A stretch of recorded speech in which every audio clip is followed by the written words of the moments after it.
comunicação. Vale a pena.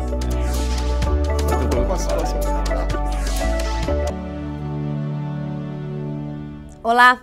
O Brasil é um estado laico. Apesar de convivermos com várias religiões, também enfrentamos o problema da intolerância e da discriminação. No programa Em Discussão de hoje, vamos falar sobre a intolerância religiosa. Para debater o assunto, recebemos representantes diferentes de religiões. Jader de Macedo Júnior, que é presidente da Comissão de Direito e Liberdade Religiosa da OAB São Paulo, Caroline Ferreira, que é presidente da ABRATO, Associação Brasileira dos Religiosos de Umbanda, Candomblé e Jurema. Alice Ogbi, que é vice-presidente da FAMBRAS, Federação das Associações Muçulmanas do Brasil, e Adilson Santos, que é pastor e presidente da Ordem dos Pastores Batistas do Brasil. Muito obrigada pela presença de vocês aqui hoje. Eu queria começar entendendo um pouquinho o papel de cada associação aí de defesa. Caroline, queria começar com você falando um pouco do papel da ABRATO.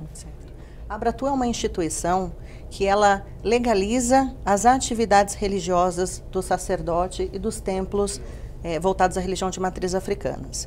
A gente desenvolve trabalhos na parte cultural, a gente faz a gente acaba filtrando os problemas que a comunidade tem para poder encaminhar, né? Nossa comunidade sofre muito com a questão da intolerância, às vezes tem problemas e precisa ser encaminhado para as questões jurídicas, ser direcionado, e a ABRATO ela desenvolve esse trabalho. Queria que o senhor falasse um pouquinho, Ali, da FAMBRAS, né, do papel dessa instituição. A FAMBRAS é uma entidade fundada em 1979, é uma entidade brasileira que agrega hoje 48 entidades islâmicas espalhadas por todo o país. Além de estabelecer um apoio a essas entidades, também desenvolve um trabalho de levar conhecimento sobre o Islã, no sentido de afugentar os preconceitos, os estereótipos que estão postos e criados aí, além de uma entidade assistencial que desenvolve um trabalho junto a diversas pessoas, principalmente em classes menos favorecidas. Pastor Adilson, eu queria que o senhor falasse um pouquinho aí do papel da Ordem dos Pastores aqui do Brasil, né, nesse sentido da questão religiosa. Nós somos hoje 12.870 pastores filiados à nossa ordem. É uma estrutura muito semelhante à Ordem dos Advogados do Brasil, né, a OAB. É um grêmio de pastores e a gente tem um trabalho de cuidar do pastor, da área emocional dele, na capacitação, a fim de que ele desenvolva o seu ministério por todo o Brasil, nos 27 estados da federação. Agora, a gente está ligado primariamente à Convenção Batista Brasileira, que congrega as igrejas batistas por todo o Brasil também, e há uma divisão também por estado. Então, hoje nós temos a Convenção Batista do Estado de São Paulo, que eu sou o diretor executivo da Convenção Batista do Estado de São Paulo. Temos hoje em São Paulo 1.700 igrejas batistas em todas as regiões, e a gente tem um trabalho que é um trabalho tanto da pregação do Evangelho, mas também um trabalho social com orfanatos, com asilos, também na área educacional, Colégio Batista, Faculdade Teológica. Então, há uma série de ações aí, de atividades para o bem da população. Doutor Jader, a comissão da OAB São Paulo, né, de liberdade religiosa, ela recebe denúncias da questão da intolerância religiosa. Como é que vocês tratam esse tema lá na comissão? A Comissão de Liberdade Religiosa da OAB ela tem um efeito tríplice. Ele é formativo, ou seja, no sentido de levar a formação desta matéria aos advogados, informativo, levar à população, por exemplo, na próxima sexta-feira, não sei se na próxima sexta-feira, porque eu não sei quando o programa vai ao ar, mas será no dia 28 de setembro, provavelmente já passou. Vai haver um curso, o terceiro curso, a terceira edição do curso de Direito e Liberdade Religiosa, que a OAB fornece à população. Ele começa às 9 da manhã, eu dou a aula inaugural, e vamos até 4 horas da tarde, que ele é aberto ao público. Não há advogados especificamente, embora também há advogados. E esse papel que você acabou de colocar, que é o receptivo. Receber as denúncias de intolerância religiosa e buscar a acomodação disso dentro da sociedade. E não temos nenhuma vinculação com religião. Não existem membros de religião dentro da comissão, ainda que membros existam. O ataque a alguma religião é considerado pelo Código um crime de ofensa, né? Como é que a gente pode incluir, né, a intolerância religiosa aí nessa pauta? Eu acho que existem duas formas de você encarar isso. A ofensa em si, quando ela é relacionada entre duas pessoas. Então, o pastor coloca o som de sua casa muito alto, mas não alto o suficiente para que atrapalhe o andamento das pessoas que são seus vizinhos, dentro do período onde a lei do psil não o impede de fazer, e o vizinho vai reclamar, seja do batuque, do candomblé, seja da fala do pastor. Aí é uma questão de intolerância. Aqueles casos que nós vimos no Rio de Janeiro, de perseguição sistemática aos templos religiosos, obrigando, inclusive, aos sacerdotes destruírem suas próprias imagens, aí eu já entendo, e aí é uma posição pessoal, dentro da OAB nós ainda não chegamos a um consenso, mas eu pessoalmente acho que nós já estamos saindo da questão da intolerância e entrando no crime de terrorismo, que é uma outra visão ou outra colocação sobre o assunto, que é exatamente como eu comecei a colocar, a perseguição sistemática. Mas essa perseguição sistemática, ela pode ser tipificada com algum crime sem ser, por exemplo, terrorismo, né? Como é que uma pessoa que agride uma mulher que está usando o véu, por exemplo, e puxa o véu, empurra essa mulher na rua? Como é que a gente pode tratar esse tipo de agressão? Porque é uma agressão diretamente à religião. É injúria religiosa. Né? Injúria religiosa. É isso. Isso pode ser... Isso está criminalmente previsto. Está previsto no Código. O objetivo não é ficar dando aula de direito. Então, mas existem crimes específicos, e aqui vai não uma reclamação, mas um alerta. As pessoas precisam ter ciência e é necessário uma informação ampla à sociedade e às polícias, para que elas possam receber o crime de injúria religiosa exatamente como religiosa o é. E não como uma questão ampla de briga de vizinhos, cuja situação é muito diferente. Mas existe eu não sei se é desconhecimento, mas existe uma dificuldade do brasileiro, e aqui eu falo do Brasil, em admitir que aquilo que está sendo feito contra a religião do outro, que também é a dele, não admiti-la como uma injúria religiosa. É como muito próximo ao que nós encontramos hoje na questão do discurso de ódio. Enquanto você está tratando contra o entendimento dele, que é igual ao meu, o dele é de ódio. Mas a partir do momento em que ele fala do nosso, ele também está com discurso de ódio. Ou seja, o contrário, aquele que não concorda com o seu entendimento, passa a ser visto sempre como discurso de ódio. E, na verdade, o é. Porque está se desbordando da simples discordância para a agressão. Nessas eleições, nós estamos vendo isso o tempo todo. Na política é muito comum. É o tempo todo. Nós não encontramos um único candidato dizendo o que ele é capaz de fazer e o que ele pretende fazer. Ele tenta destruir o outro. Isso é discurso de ódio. E, Caroline, nesse sentido, as religiões de matrizes africanas são as mais ofendidas, ou enfim, as mais perseguidas, que a gente pelo menos tem aqui algumas denúncias, inclusive relatos do Ministério Público Federal na Bahia, de disque denúncia, enfim, relatando aí várias ofensas, né? Como é que vocês fazem para combater esse tipo de ofensa e esse tipo de crime? Eu vou citar uma situação que aconteceu recentemente. Dia 2 de fevereiro, tradicionalmente, em algumas regiões, aqui em São Paulo a gente tem outra data, mas é comemorado o dia de Iemanjá. Em Recife, esse ano no dia 2, aconteceu a tradicional festa na orla da Praia de Boa Viagem, no dia 2 de fevereiro. Quando no dia 4, a gente se depara lá na Abratu com uma série de e-mails, ligações de pessoas pedindo que a gente tomasse uma providência com relação a uma publicação no Facebook de uma vereadora da cidade de Recife.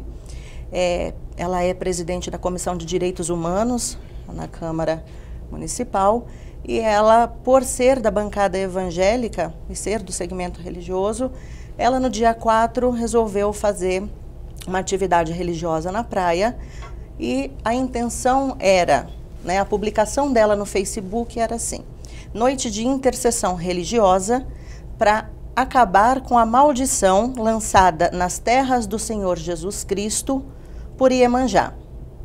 Então, ela, como presidente da Comissão de Direitos Humanos, como uma vereadora, representante do povo, ela tomar tal atitude é inaceitável. Então, as pessoas se socorreram à nossa instituição. A Abratu, assim como outras instituições, tomou a providência de fazer a denúncia ao Ministério Público para que fosse investigado. Então, tivemos a resposta, está correndo o processo, ela vai responder, né? Acreditamos que vai responder, até porque mandamos todas as provas, e a gente não pode deixar passar. Então, a gente tem que denunciar. Ali, na religião muçulmana é comum aqui? Como é que o senhor vê essa questão aqui no Brasil da intolerância religiosa? A gente sabe que aqui no Brasil, apesar da gente ter esses relatos, a gente também tem um grande número de refugiados até que estão chegando ao país, enfim, aumentando essa convivência aí, e tem aumentado o número de muçulmanos também aqui no país. Como é que o senhor vê essa questão? Acho que, em primeiro lugar, o Brasil é um país plural, com a presença de inúmeras nacionalidades, vamos dizer assim. A formação do nosso povo está diretamente ligado a todas essas nacionalidades, algumas delas com religiões diversas, né? Então, esse convívio, no passado, ele foi um convívio relativamente calmo e tranquilo. E, evidentemente, com relação ao Islã, alguns fatos políticos relevantes, eles acabaram mudando essa percepção.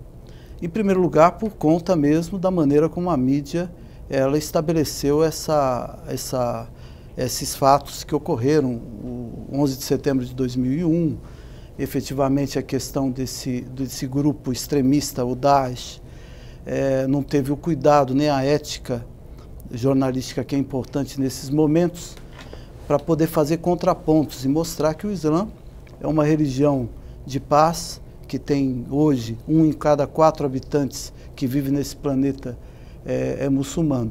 O reflexo disso foi ações de islamofobia acontecendo em diversos locais do país, não só a questão do lenço, que algumas muçulmanas usam, outras não. Ele foi motivo, então, de você identificar como uma pessoa uma muçulmana, e ter atitudes de agressividade, como puxar o véu, depredar, por exemplo, casas, mesquitas foram pichadas, livros sagrados foram rasgados e queimados. Eu digo, foram obviamente ações que nós fizemos, obviamente, as denúncias do ponto de vista jurídico, e infelizmente também nós não temos a celeridade, na medida em que nós temos hoje uma legislação que é de vanguarda, sim. Os crimes, eles são tipificados. Se a gente fizer um direito comparado com outros países, nós temos alguma evolução importante com relação aos outros, mas a gente tem uma falta de celeridade bastante importante, o que gera uma certa frustração por parte da comunidade, cidadãos brasileiros que esperam que a justiça seja feita com mais rapidez. Então, a gente tem casos de islamofobia que, infelizmente, eles estão com uma tendência a aumentar, né? Já que o senhor falou da mídia, o senhor acredita também que esse papel também tenha sido inflamado ou aumentado com o uso mais frequente das redes sociais, enfim, da internet? Porque a internet também é um local de manifestação, não só política, não só familiar, mas também de religião. E eu acho que aí fica bem pontuado aí, que a gente pode ver aí a propagação aí de grupos que são, né, contra ou a favor a uma religião ou outra. Só acredita que também a internet tenha contribuído para essa intolerância? Esse instrumento fantástico que a nossa civilização descobriu, que os avanços tecnológicos descobriram, ele democratizou as informações. Mas isso não significou que o sentido crítico mais adequado ele fosse, vamos dizer assim, percebido pelas pessoas de uma maneira geral.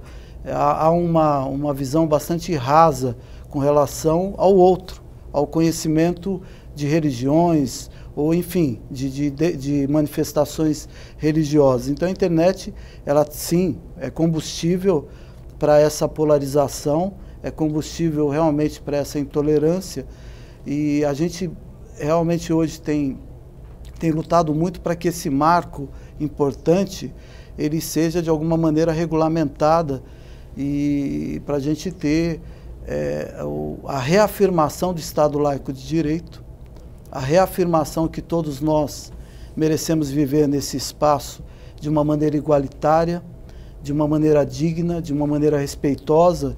E então eu entendo que esse marco é importante, tanto na mídia, e em momento algum isso significa afetar a liberdade de expressão, que também é uma conquista que nós não abrimos mão, mas a ética jornalística, ela exige que efetivamente que as religiões elas sejam respeitadas, que se deve dar conhecimento da população efetivamente, que essas religiões elas são manifestações justas, adequadas na sociedade em que nós vivemos. O que a gente vê também do outro lado, né, pastor, a gente vê muita manifestação de amor e de propagação de religião também através da internet. Então tem os dois lados, a gente precisa grupos de correntes, chamando para cultos, enfim, divulgando mesmo as religiões. Então a gente tem os dois lados aí com uma grande intensidade.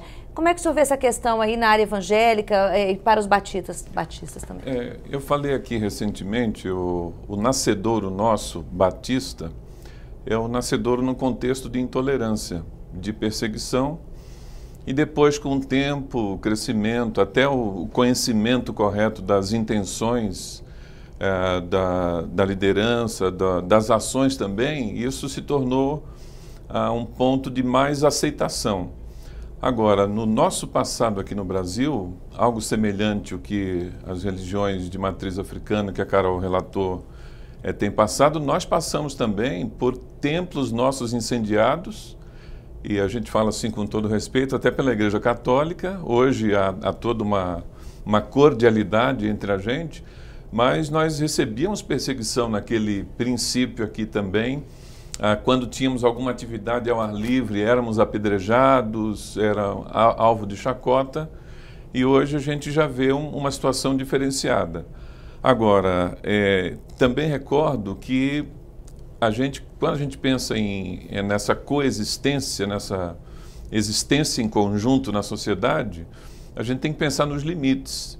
E o que eu percebo é que não há esse tipo de respeito do limite. O limite da consciência do indivíduo é sagrado. E entendemos que o indivíduo, como pessoa, ele tem o poder de decisão por si só, ele pode receber influências, mas a decisão final é dele. E respeitar o limite do espaço religioso, que a gente observa que ainda temos acontecimentos no Brasil por conta disso. E os símbolos religiosos. Se alguém pega uma cobertura de uma mulher muçulmana e puxa e obriga, ou alguém que não respeita os nossos símbolos judaicos cristãos, como aconteceu na Queer Museu e em outras situações, isso ofende a nossa fé. Porque a perseguição não é uma coisa nova, né? Principalmente na religião, a gente vai começar a falar que é a coisa mais antiga que já existiu desde Jesus Cristo. A gente tem perseguição, tem intolerância, né, de uma maneira brutal. E o radicalismo que a gente observa é assim: nós temos pessoas equilibradas em todos os segmentos religiosos, mas nós temos algumas pessoas que saem do foco, são intolerantes e são radicais. Os movimentos radicais que acabam atropelando tudo isso. E o que eu percebo é que com a evidência dos meios de comunicação, a mídia, isso aflorou por demais. Por conta de agora, esse indivíduo intolerante, ele tem voz na internet, ele ofende, ele conquistou um espaço que antes ele não tinha. Visibilidade. Visibilidade essa visibilidade, e voz. Essa voz que o pastor está colocando, e é o grande problema da internet hoje, é que todo mundo tem opinião. A questão é que não se trata de você expor a sua opinião. O que encontra-se na internet, encontra-se em todas as mídias, é a busca de impor o seu pensamento ao outro. O bom religioso é aquele que crê na fé que professa. Se ele não crê, ele é um mau religioso. A questão é quando ele sai dessa condição e quer exigir que os outros cumpram aquela mesma fé. Neste momento, ele extrapola toda e qualquer razoabilidade na emissão da opinião que diz que tem. Primeiro, porque ela está faltando base. Segundo, porque ele está confundindo o direito de expressão com o direito de ofensa, que não existe.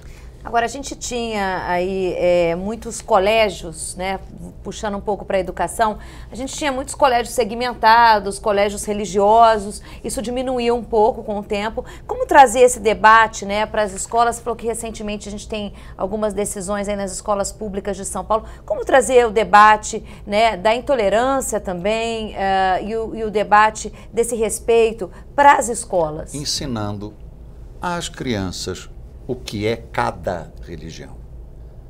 Isso não é diferente. Feito hoje, isso, né? Isso não é feito. A Comissão de Direito e Liberdade Religiosa, da OAB, foi a primeira do Brasil, nasceu em 2005. Eu tenho o privilégio de estar nela desde seu nascedouro. Durante esses 13 anos de existência, eu participei de uma única roda, dentro de uma universidade, aonde um professor interessado na área de liberdade religiosa, levou 15 sacerdotes para conversar com todas as classes do último ano, ou do último semestre, que seria o 9º semestre, e cada um desses sacerdotes tinha um tempo para explicar o que era a sua religião.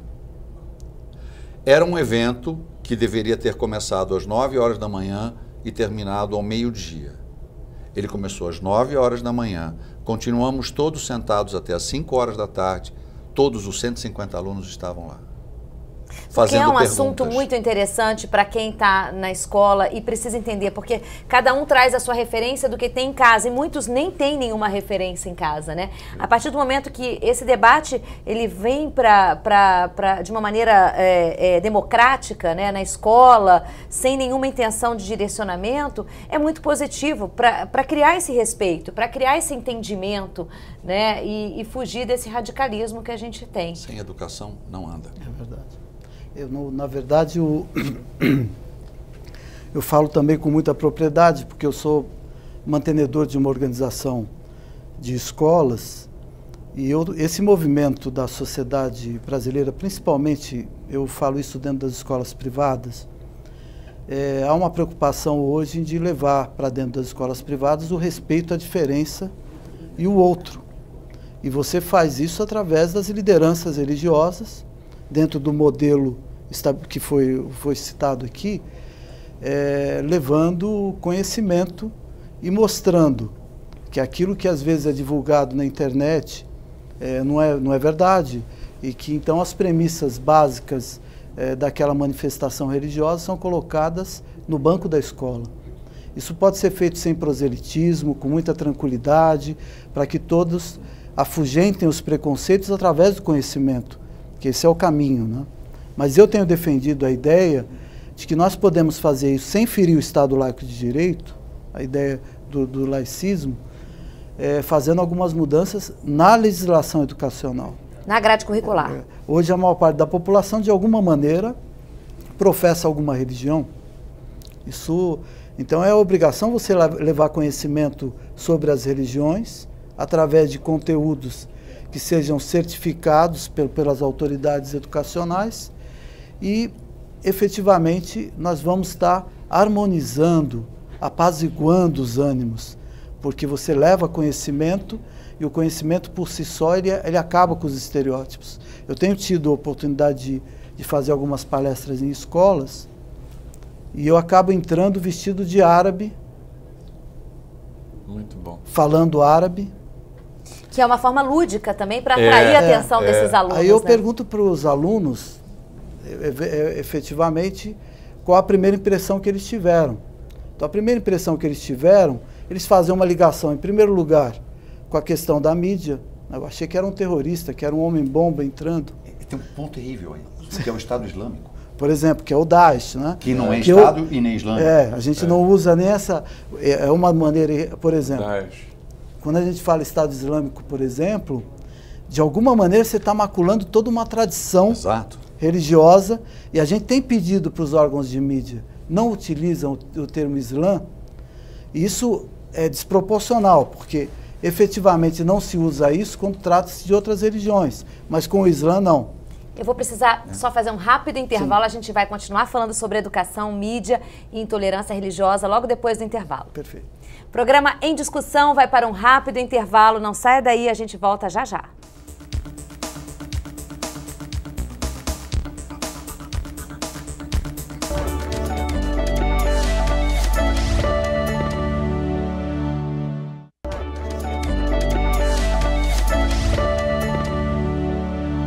Estamos de volta com o programa Em Discussão e hoje a gente discute sobre a intolerância religiosa. A gente estava explicando no outro bloco, né? Você estava contando ali da sua experiência de ir na escola vestido de árabe.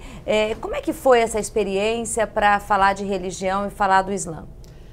Então, a ideia de fazer algo dessa forma, ele, na verdade, estava demonstrando para o aluno do ensino fundamental 2, no caso, para esse aluno, como que ele pode dissipar o preconceito.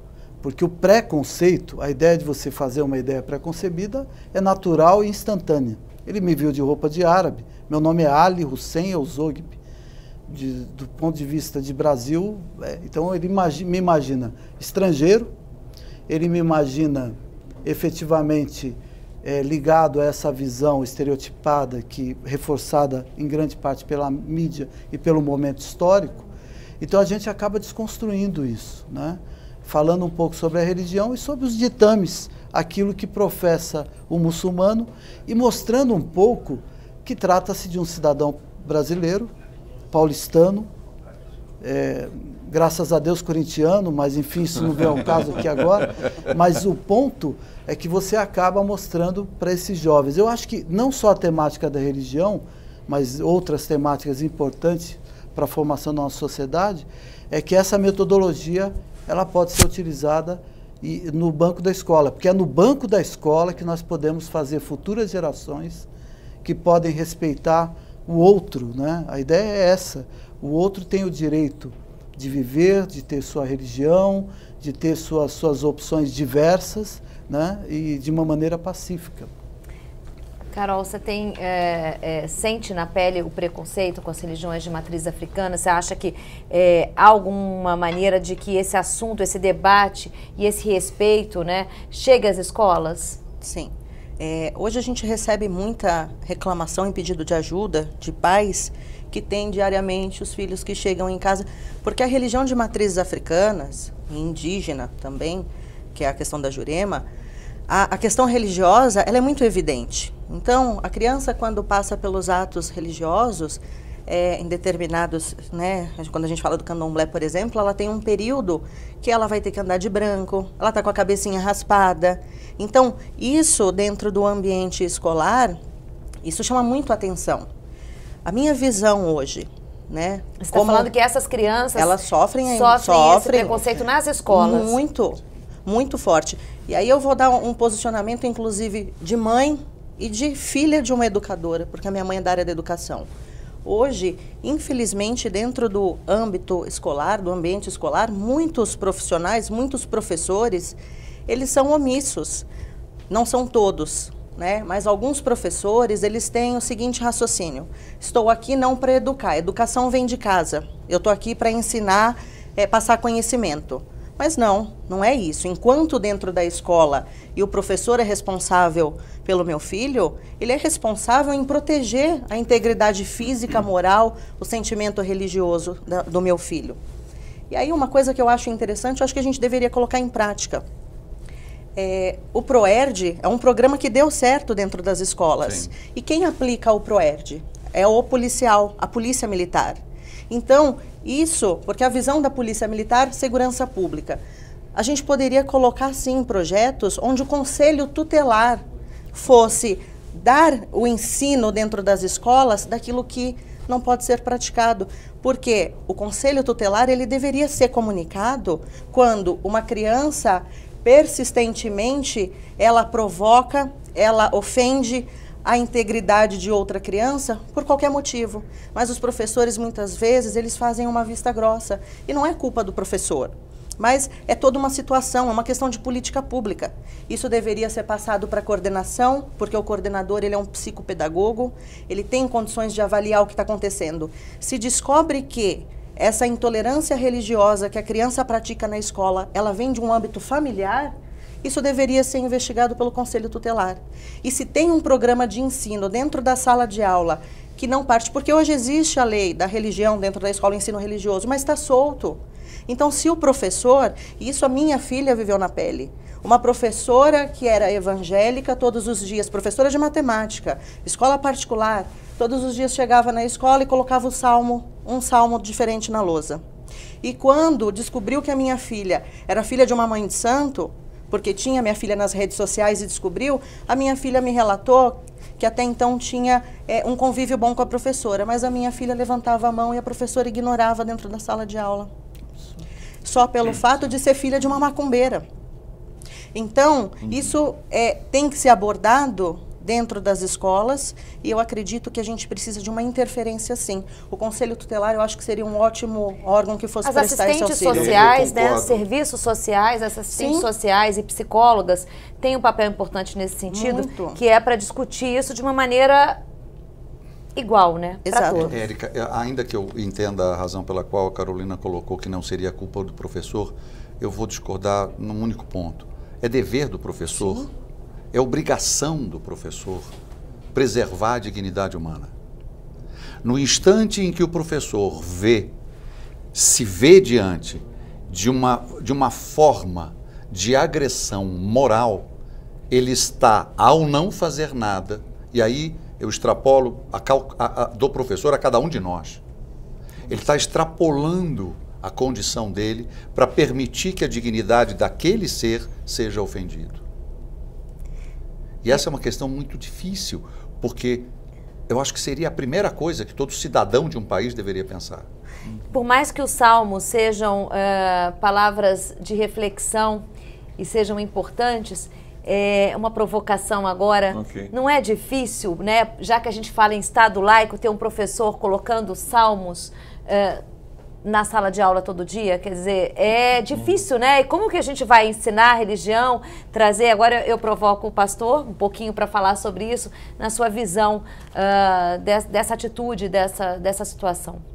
Nós demos uma pincelada recentemente aqui na questão da neutralidade do agente público. Estado laico. Então, esse agente público, no caso é o professor, é a cátedra, ele tem que ter uma neutralidade. Ele carrega com ele os seus pressupostos de fé, aquilo que ele acredita, ninguém se livra disso. Mas se eu, na minha profissão, no exercício da profissão, que é plural, não exercer essa neutralidade, eu estou sendo um mau profissional. Esse case aqui demonstra alguém que não está agindo corretamente com a sua profissão. E eu vou além. Desculpa interrompê-lo, mas é só para fazer uma conexão com as mídias sociais. A partir do momento que esse professor, que é um agente público, ele tem a sua filha nas redes sociais, ele acompanha as suas filhas, ele descobre a religião dela e ela sabe a religião do professor. E aí fica muito mais exposto, né, a situação aí de um aluno saber qual é a religião do professor, já que ele tem que se manter na neutralidade, porque isso vai gerar uma intimidade a mais e uma provocação a mais. Não atrapalha também você ter essa conexão toda, né, nas mídias sociais, ter aluno seguindo o professor seguindo o aluno, e ele descobre que ele foi a um culto, ou que ele foi a um centro, ou que ele usa um véu? A gente brinca que hoje a nossa vida é um livro aberto, né? Então, essa ausência de privacidade expõe muito, e aí a pessoa carrega algo da pessoalidade, da intimidade da pessoa para o ambiente público, causando ofensas, pré-julgamento e tudo mais. E essa exposição hoje não tem limite. Exatamente. As pessoas colocam no Instagram a foto do prato que está comendo, como se todo mundo fosse comer aquele prato. A questão que eu acho que a gente precisa trabalhar muito é a questão da tolerância. O vernáculo, a língua portuguesa acaba emprestando ao termo tolerância a ideia de suportamento. Né? Eu tolero aquilo, no sentido de eu suporto aquilo. Mas a tolerância é exatamente você entender o diferente e conviver com ele. A tolerância sem respeito e convivência não é tolerância. Ler, eu acho absolutamente saudável que as minhas convicções pessoais sejam expostas e conhecidas, independente da minha posição como presidente da Comissão de Direito e Liberdade Religiosa da OAB. Aqui eu não tenho religião, ainda que, como sacerdote de Umbanda que sou, tenha a minha convicção religiosa. E como agente público que estou, eu não posso impor ou levar isto a absolutamente ninguém. O que eu tenho que preservar é exatamente o que Ban Ki-moon, o chanceler da ONU, em 2014, lançou como Tratado da Tolerância, repetindo Voltaire de 1700.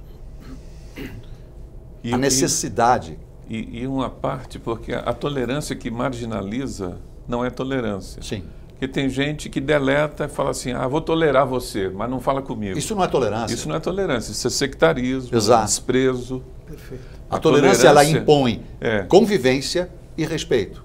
Porque a convivência sem respeito não suporta-se em si mesmo. E o interessante é que na sala de aula nós temos objetivos comuns.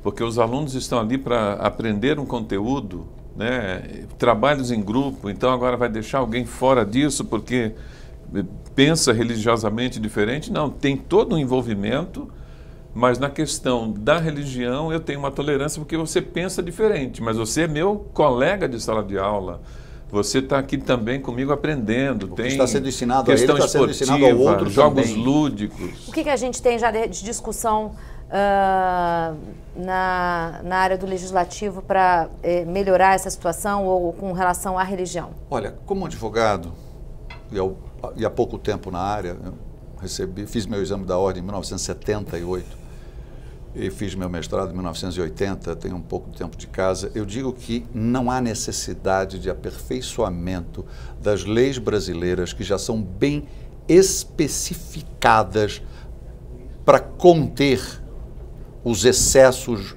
que possam ocorrer no âmbito da liberdade religiosa. O próprio julgamento do Supremo, que recentemente tratou do ensino religioso, foi primoroso no enfrentamento da questão. Eu tenho o texto todinho aqui. São 282 páginas. 284, um único acórdão é um livro. E, aliás, é um livro de tolerância, porque os votos são primorosos. E a representatividade de todos os segmentos, os advogados representando aquilo, eu achei muito interessante. Aquele julgamento, de fato, foi um marco para divulgação, diria, ou para fixação da liberdade religiosa. Representantes da Carol, do Ali, nós. Todos. Eu pessoalmente represento praticamente 90% das religiões que envolvem as religiões de matriz africana. Dr. Edio Silva Júnior, Dr. Antônio Basílio Filho e eu somos um trio que mexe muito nisso profissionalmente. Mas veja, a partir do momento que foi o que o pastor colocou recentemente agora, a questão da imposição da própria convicção com quanto agente público, aspas, a bancada evangélica. A bancada evangélica é absolutamente necessária para a defesa dos interesses daquela comunidade, assim como a bancada de matriz africana, porque é assim que funciona a democracia. A representação das diversas formas de pensamento e sentimento. Mas a partir do momento em que se tenta criar uma lei federal, obrigando, por exemplo, a que todas as escolas tenham uma Bíblia. Bem, eu acho justo. Então, que todas as escolas tenham todos os livros sagrados. E as religiões que não têm livros sagrados, que se busquem formas de se encontrar uma representatividade equilibrada àquilo que já lá está. Porque essa é a função do ente público, exatamente como o pastor colocou. O ente público não tem religião. Isto é Estado laico. O ente público, ele não nega e nem apoia a religião. E isso não quer dizer que a gente não possa discutir religião e ensinar religião de uma forma, a importância de cada uma dentro das escolas. Exato. Né? É aí que é o ponto, Ali. A experiência que o Ali reportou, eu achei excepcional. Sim, sim. A ideia por isso que nós, na verdade, nós temos que corrigir basicamente o espírito da sociedade que nós queremos, que foi os nossos ancestrais montaram dessa forma. Estado laico de direito foi uma opção da nossa sociedade, a despeito da maioria, por exemplo, cristã no país. O que me parece bastante relevante nesse debate é que nós temos outros fatores que precisam ser colocados, né? O fator econômico, por exemplo. Numa escola privada, então você tem uma influência dos pais bastante determinante sobre como o pedagogo ou os agentes vão interagir em determinadas situações. Então você ouve muito, olha, eu não coloquei meu filho aqui para se relacionar efetivamente com pessoas que pensam diferente. Então tem que haver coragem da proposta educacional, proposta pedagógica, para que a gente possa extirpar essa ideia que num espaço onde hajam diferentes, né, eles, por uma questão do poder econômico, eles sejam retirados daquela instituição, por exemplo. Por isso que eu acho que a educação, ela extrapola a ideia do privado. Ela é público-privado. Ela é uma concessão. Então você tem que seguir normas e regras de convívio e de bases didático-pedagógicas que estão aí. Então um pedagogo, um professor, ele não pode agir como ele bem entende, do ponto de vista daquele elo que é o mais frágil, que é o aluno, ser prejudicado de alguma forma. Ele precisa ser protegido pela estrutura privada ou pública, né? Então, eu entendo, e eu acho que esse movimento já está acontecendo, né? Por exemplo, o doutor Adilson, o pastor, estando numa escola islâmica, confessional, falando um pouco sobre as bases daquilo que prega a sua doutrina, ou efetivamente as religiões afro fazendo, vamos dizer assim, seminários, mostrando, e descartando a parte de proselitismo, né? Então isso talvez seja o grande mote de nós levarmos conhecimento para os nossos alunos. Conteúdo eles, com respeito. A partir daí aprenderem a conviver com o diferente. O senhor tem um papel aí como presidente da Ordem, né, dos Pastores Batistas, viaja bastante. Como é que o senhor vê a questão assim de longe, né, fora do país, olhando o Brasil? A gente convive bem apesar dessas dificuldades todas, a gente tem uma fama de conviver nessa pluralidade, né? Como é que o senhor vê essa questão aí distante, assim, comparado aí a outros países? O Brasil é classificado como a segunda pátria para muitas nações. Salvo engano, o Ali pode nos ajudar, a população libanesa no Brasil é maior do que no Líbano. Não sei se... Nós estamos falando de 4 milhões hoje no Líbano e aqui de libaneses descendentes 12 milhões. Então, se todo mundo resolver voltar, não cabe. Exatamente. Então a gente tem essa fama de ser um país acolhedor e que respeita essas diferenças também. Eu penso que nós temos que avançar ainda muito com respeito a essa questão da tolerância, de respeitar o pensamento diferente. Mas se a gente olhar para a Europa, né, que tem problemas mais eminentes ali e pela própria localização geográfica, né, pela proximidade com o Oriente, se você olhar para a Europa, a gente tem um avanço aí, né, de comportamento. Agora, Carol, só se me permite, só para concluir, agora, por força da função que eu exercia de uma assistência a brasileiros fora do Brasil, nós temos hoje brasileiros trabalhando com missões, com ONGs, com trabalho social no mundo em 92 países. Então eu estive em Cuba, E aí você vê uma ditadura que proíbe, né, a questão da religião, da livre expressão. Na China também, um ambiente de perseguição muito grande, em alguns outros países, né? Então você observa que é uma situação do ser humano que às vezes não tolera a ideia, o pensamento diferente, né? Agora o Brasil já tem essa marca de aceitação. Nós precisamos avançar mais nessa questão do ensino, da educação. E só para terminar também, nós falamos a respeito do ensino público, e aí nós temos as escolas de confissão de fé, chamadas confessionais. E nós temos hoje 3 unidades do Colégio Batista em São Paulo, aqui em Bauru. Então, o pai, quando faz a opção de matricular o filho, ele tem toda uma norma da escola, e ele sabe que o filho vai, em algum momento, receber aquele conteúdo. Como a gente tem a escola de matriz católica, não sei Adventista, escolas islâmicas e tal, que, né? Então, o pai, ele se adequa àquela situação, ele faz a opção pelo filho, pelo ambiente, pela estrutura, mas ele sabe que o filho vai receber uma influência. E quando a gente fala da escola pública, essa tem que ter neutralidade. Mas é interessante ressaltar que nas escolas confessionais, os alunos que não são ou não pertencem àquela confissão religiosa não são obrigados a participar das atividades religiosas que acontecem na escola. Exatamente. E todas elas preservam isso. Não encontrei uma que não o fizesse. Isso é muito importante. Isso é muito importante. Eu queria só voltar um pouquinho no que o pastor estava colocando e na pergunta que você fez acerca da posição do Brasil, e talvez fosse até interessante colocar no letreiro. Existe um observatório internacional de liberdade religiosa e que está dentro do International Pew Research Center, PEW Research. É fácil de encontrar na internet, e ele mapeia, principalmente sobre 2 ângulos, a questão da liberdade religiosa no mundo nos últimos 10 anos.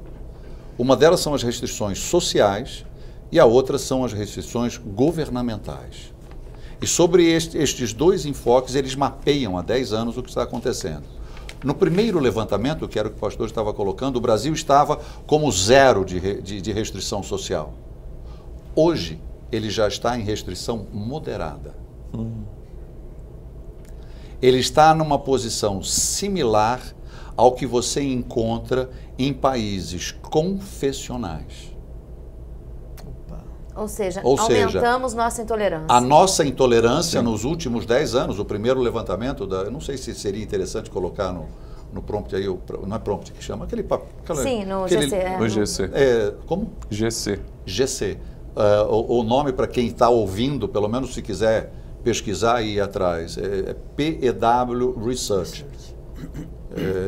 Tem toda essa estatística. Ele tem todos os mapeamentos feitos.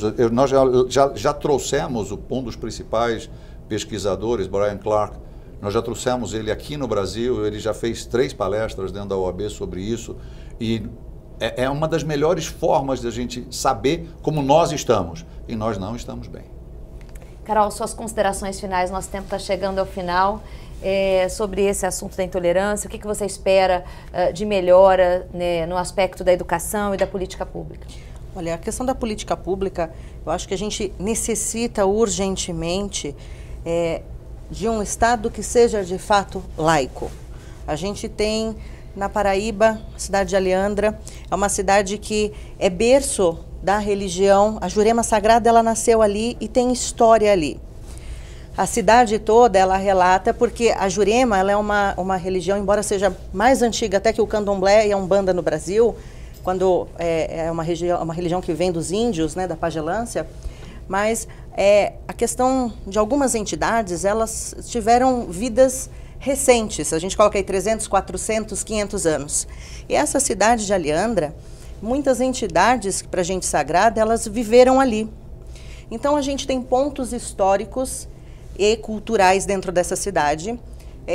Tem o túmulo do mestre Fósculo, ele foi enterrado de fato ali, tem o túmulo ainda hoje.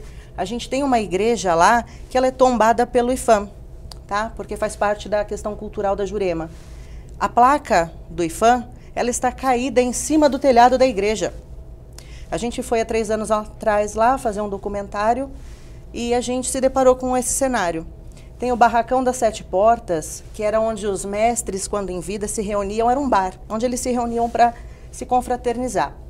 O bar hoje, ele é um mercado, né? Ele foi comprado, é um mercado, e os donos, por serem evangélicos, é onde eu queria chegar, a cidade ela se tornou uma cidade evangélica. E por ter no poder hoje... Neopentecostal. E por ter no poder hoje o prefeito, a prefeita, que são evangélicos, né? Ela já vem desse histórico. Não então, houve nenhum incentivo cultural para é proibido se falar da religião dentro da cidade. Então, quando a gente vai lá, a gente tem que procurar pelos cantos aonde estão as informações. Temos um irmão lá, o Lucas, ele é um rapaz, 20 e poucos anos de idade. A Jurema, ela tem uma história de ter 7 cidades. E essas 7 cidades, elas estão ali plantadas em Aliandra.